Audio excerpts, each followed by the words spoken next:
Comment ça se passe les zinzins de l'espace? C'est Lolo Manga, bienvenue sur la chaîne Manga, en veux-tu, en voilà. Et c'est reparti les amis pour un bilan lecture des familles.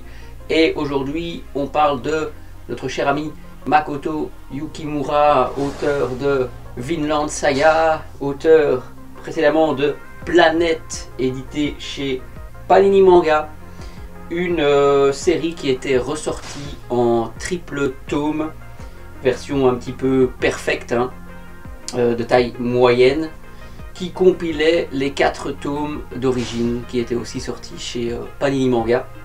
Les 4 tomes de taille normale. Et donc ici j'ai découvert cette série après Vinland Saga. Donc c'est une série que j'avais lu, en tout cas j'avais lu le tome 1 avant de commencer Vinland Saga. Et les choses ont fait que je n'avais pas la suite. Et donc oui, moi je m'étais dit qu'une fois que j'aurais su rassembler cette édition en occasion, et bien à ce moment là je m'y mettrais. Et je m'y suis enfin mis les amigos.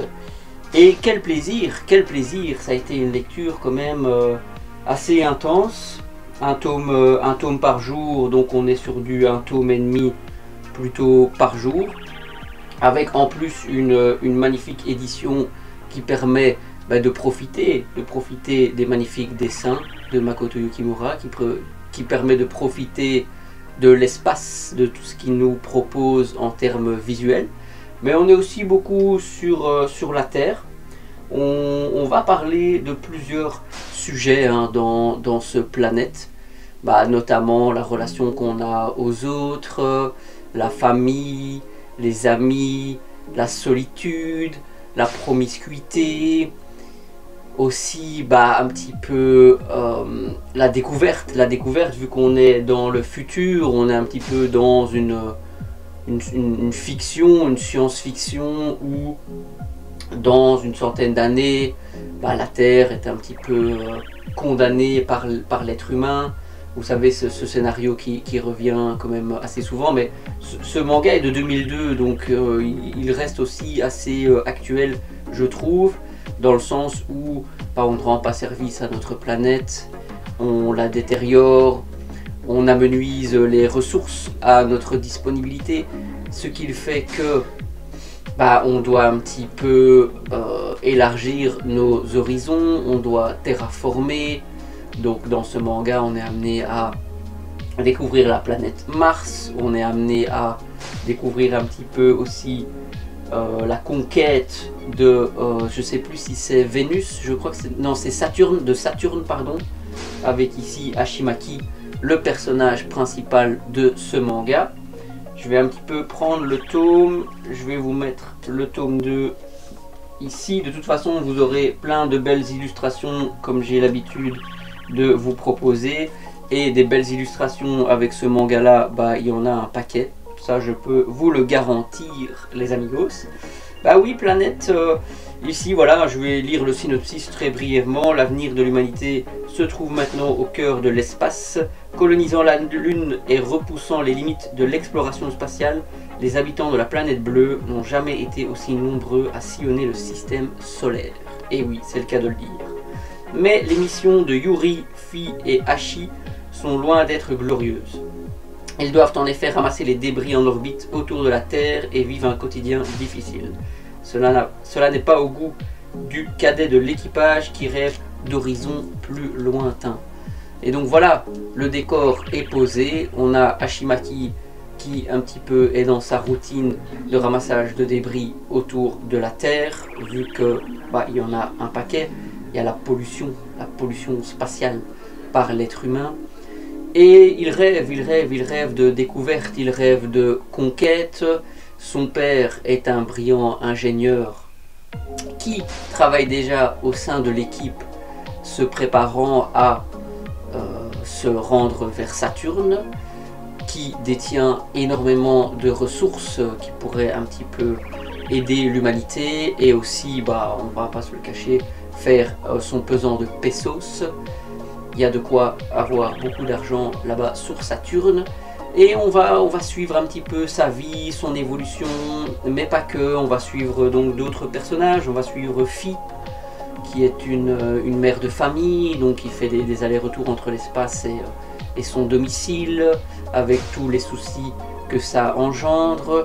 On a aussi Yuri, ouais, regretté, hein, sa femme est décédée dans l'espace, il est un petit peu perdu, il est un petit peu perdu, un petit peu seul, il a un petit peu des flashs, il est pas bien le Yuri non plus, donc on découvre multiples facettes de l'être humain. C'est un manga très très intéressant qui pousse à la réflexion. Je vais pas non plus spoiler tout le scénario, tout ce qui se passe, mais Planète c'est vraiment un super manga qui pour moi sur la fin est peut-être écourté un peu brièvement. Je pense que c'est une histoire qu'on aurait pu continuer à élaborer, surtout que Hashimaki à un moment il part sur Saturne et en fait on ne le voit plus trop. Mais il arrive énormément de choses dans ce manga. On a de magnifiques jaquettes, on a une édition aux petits oignons qui franchement moi m'a vraiment donné envie de lire ce titre. Au niveau des dessins, Makoto il était déjà vraiment très cohérent, très concret. On a des belles pages couleurs que je vous mettrai aussi en grand.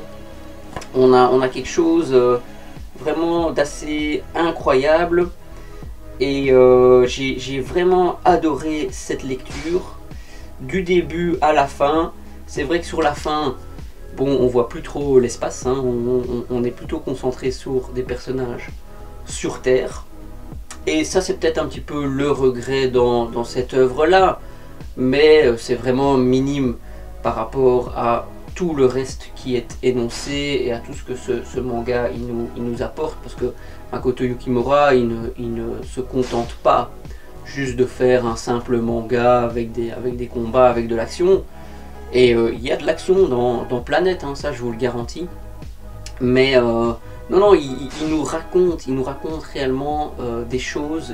Il y a une grande partie tranche de vie, je trouve, dans ce Planète. Même si on se projette dans le futur, même si effectivement c'est aussi un petit peu la conquête spatiale. Néanmoins, on parle quand même beaucoup des personnages, de leur passé, qui n'est pas tout rose.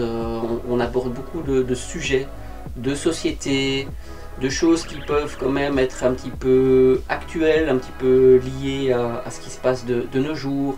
Donc Planète c'est un manga réellement très intéressant. Je pense que c'est un indispensable dans une mangatech, c'est un indispensable si vous avez lu et apprécié Vinland Saga bien sûr. Donc j'aimerais vraiment avoir votre avis par rapport à cette œuvre, vous le voyez là. Et au-delà de ça, oui, est-ce que j'ai donné une note? Je pense que j'ai pas donné de note. C'est un bon 8 sur 10. C'est un bon 8 sur 10. Je pense qu'on aurait pu frôler le 9 sur 10. 10 sur 10, comme vous le savez, c'est compliqué de donner une note de 10 sur 10 à un manga. Personne n'est infaillible, hein. Aucune œuvre n'est réellement parfaite, et tant mieux. Sinon on n'aurait qu'une seule œuvre dans sa collection et tout le reste serait passable. Donc oui, moi c'est un grand oui. Je sais pas. Il faudra voir pour la suite quand Makoto Yukimura finira Vinland Saga et nous proposera donc apparemment sa nouvelle œuvre qui serait de la science-fiction. Est-ce qu'on va de nouveau dans l'espace? Qu'est-ce qu'il va nous proposer? C'est un auteur réellement de talent, donc je suis très impatient de découvrir ça.